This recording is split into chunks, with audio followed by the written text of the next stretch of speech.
মিয়া মিয়া মিয়া বুলি কৰি মিয়া মিয়া কৰি একো লাভ কৰিব নোৱাৰে। মিয়া মিয়া কৰি যিমান উচ্ছেদ কৰিব, যিমান হুলস্থুল কৰিব, পলিটিক্স কৰিব, সিমানেই অসমৰ নাগৰিক আৰু ভাৰতবৰ্ষৰ নাগৰিকৰ লোকচান হ'ব, লছ হ'ব, ক্ষতি হ'ব। কিয়? আপনি বাংলাদেশী খেদিব লাগে, চৰকাৰে বাংলাদেশী খেদিব লাগে, মিয়া মিয়া কৰি বাংলাদেশী খেদিব নোৱাৰে। আপোনালোকে NRC বনাওক, NRC আপডেট কৰক, বাংলাদেশী নিজেই ওলাই যাব, ধৰা পৰি যাব। আজি চৰকাৰী মাটি বুলি কৈ, ট্ৰাইবেল বেল্ট ব্লকৰ মাটি বুলি কৈ অকল খালি মিয়া মুছলমানক উচ্ছেদ কৰিছে, চৰকাৰী মাটি বুলি কৈ উচ্ছেদ কৰিছে, ট্ৰাইবেল ব্লকত থকা বুলি কৈ উচ্ছেদ কৰিছে। আপুনি খালি মিয়া মানুহক কিয় উচ্ছেদ কৰিছে? বঙালী মুছলমানক কিয় টাৰ্গেট কৰিছে? বঙালী মুছলমানক আপুনি টাৰ্গেট কৰি একো নাপায়। আপুনি চৰকাৰী মাটি মুক্ত কৰিলে, উচ্ছেদ কৰিব লাগিলে চৰকাৰী মাটিত বহি থকা ঘৰ বনোৱা হিন্দুই হওক, মুছলমানেই হওক, বাংলাদেশী হওক, সকলোকে উচ্ছেদ কৰিব লাগিব। কোৰ্টৰ অৰ্ডাৰ মানি কাম কৰিলেহে আপুনি ছাকচেছ হ'ব পাৰিব মামা। আজি যে NRC আপডেট নহওক, বাংলাদেশী খেদাৰ আপোনালোকৰ মন নাই, ইচ্ছা নাই। বাংলাদেশী খেদিলে আপোনালোকৰ ৰাজনীতি বন্ধ হ'ব। মিয়া মিয়া মিয়া বাংলাদেশী আজমল আজমল এইবিলাক ৰাজনীতি খতম হৈ যাব। কিন্তু আপোনালোকে যে আজমলৰ নাম লৈ বাংলাদেশী মিয়া চিল্লাই থাকে, আজমলৰ একো কৰিব নোৱাৰে। কাৰণ আজমল ধন সম্পত্তি থকা মানুহ। বাংলাদেশী হলেও আজমলৰ ইয়াতে ভোটাৰ ID আছে, আধাৰ কাৰ্ড আছে, NRCত নাম আছে, কিন্তু NRC আপোনালোকে বন্ধ কৰি দিলে। গতিকে এই গৰীব দিন হাজিৰা কাম, মাছৰ বেপাৰী এইবিলাক কৰি খোৱা মানুহক নিৰ্মমভাৱে অত্যাচাৰ নকৰি আপোনালোকে অসমখন উন্নতি পথত লৈ যাওক।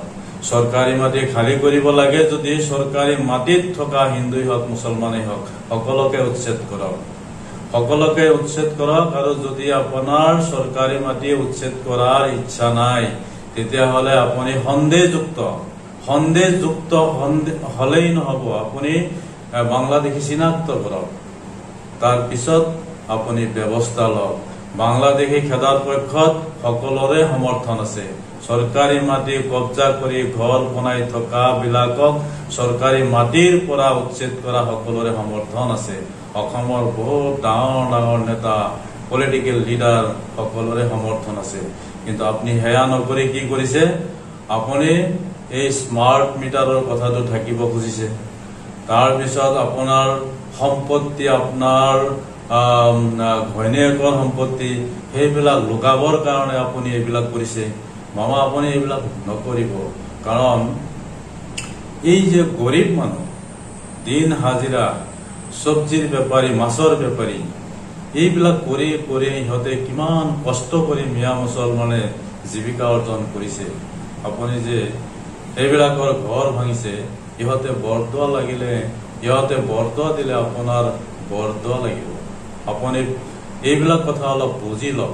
অসমৰ মিয়া মুছলমানক শিক্ষিত বনাবৰ কাৰণে চেষ্টা কৰক।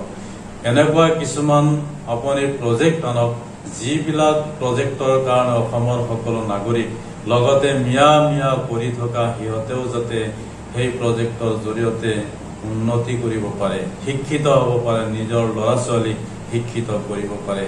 আপুনি সেইবিলাক কাম কৰক।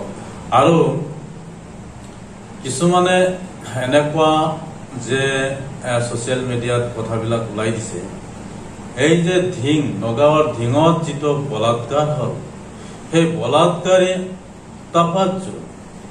তাফাজ্জুলক মানে পুখুৰীত পৰি মৰা বুলি যিটো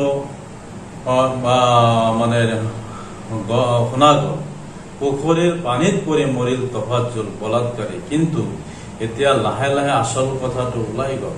যিটো বলাৎকাৰী তফাজ্জুল, সেই বলাৎকাৰী তফাজ্জুল আৰু যিটো পুখুৰীত পৰি মৰা তফাজ্জুল, এই দুটা নাম একে, ল'ৰা দুজন একে নহয়, মানুহ দুজন একে নহয়। গতিকে আপোনালোকে এইটো আইনৰ ব্যৱস্থা নোলোৱাকৈ, কোৰ্টত জাষ্টিচ নোহোৱাকৈ, অপৰাধীৰ জাষ্টিচ নোহোৱাকৈ এই পানীত পৰি যে তফাজ্জুল মৰিল, সেই তফাজ্জুল এতিয়া মিডিয়াত ওলাই আছে, সোশ্যাল মিডিয়াত ভাইৰেল হৈ আছে। সেই তফাজ্জল, পানীত পৰি মৰা তফাজ্জল বলাৎকাৰী নহয়। এইটো এটা ডাঙৰ ভুল কৰিলে নগাঁও পুলিচে। গতিকে হিমন্ত বিশ্ব শৰ্মা, আপোনালৈ অনুৰোধ, বলাৎকাৰীক উপযুক্ত শাস্তি দিয়ক, ফাঁচি দিয়ক, কিন্তু সেইটো কোৰ্টত অপৰাধী বুলি সাব্যস্ত কৰিহে শাস্তি দিয়ক। আজি সেই তফাজ্জলৰ পৰিয়ালক বোলে 50 লাখ টকা, 5খন ঘৰ, 2 বিঘা মাটি এনেকৈ ডনেশ্যন আগবঢ়াইছে। নগাঁও পুলিচৰ ফালৰ পৰা ডনেশ্যন আগবঢ়াইছে যাতে তফাজ্জলৰ পৰিয়ালে সেই কেছটো উইথড্ৰ কৰি লয়। গতিকে এইবিলাক বহুত বেয়া কথা হৈছে নহয় মামা। মিয়া মুছলমান বুলি কৈ আপোনালোকে যিটো কৰি আছে নহয়, মুছলমানে বহুত সহ্য কৰিছে। গতিকে আৰু এইবিলাক কাম আপোনালোকে নকৰিব, সকলোকে সমান চকুৰে চাওক।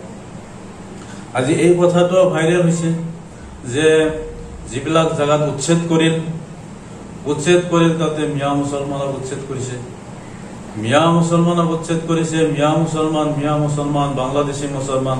এতিয়া যিটো অসমীয়া মুছলমান গৰীয়া, সিহঁতকো বোলে কৈ আছে যে সিহঁতে আফগানিস্তানৰ পৰা ওলাই আহিছে। এজন ৰুবুল আহমেদ নামৰ ল'ৰাই ছচিয়েল মিডিয়াত কথাবিলাক উঠাই আছে। এই যে গৰীয়া অসমীয়া মুছলিম, সিহঁতকো কৈ আছে আফগানিস্তানৰ পৰা আহিছে। গতিকে এই যে মিয়া মুছলমান, বাংলাদেশী মুছলমান, এতিয়া আহিল অসমীয়া মুছলমান আফগানিস্তানৰ পৰা আহিছে, এইবিলাক কথা ইমান বছৰ ক'ত আছিল মামা? আপুনি এইবিলাক অলপ দমন কৰক, এইবিলাক দমন কৰি অসমৰ উন্নতি কৰক। আপুনি হিন্দু মুছলমানৰ ৰাজনীতি নকৰিব, আপুনি অলপ অসমৰ উন্নতি কৰক। অসমত কিমান ল'ৰা ছোৱালী শিক্ষা